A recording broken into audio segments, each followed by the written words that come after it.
So we've got a brand new 2025 plate, Volvo XC40, which has come into us for our Pro dash camera installation.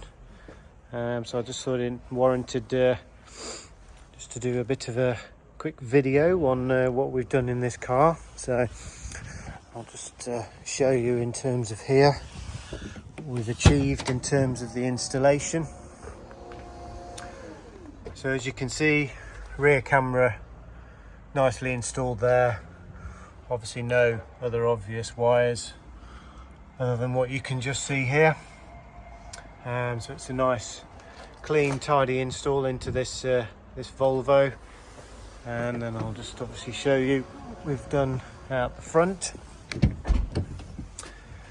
So in here, as you can see,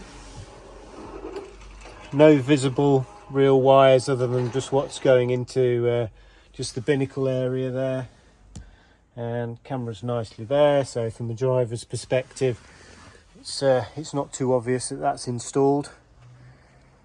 So yes, if you're interested in having a latest generation BlackVue dash camera, then please get in touch, and then we can do a nice lovely sort of factory install into there. We only use fuse taps. We do not do any hard wiring within the vehicle to affect any warranties, so please rest assured that it will be done correctly.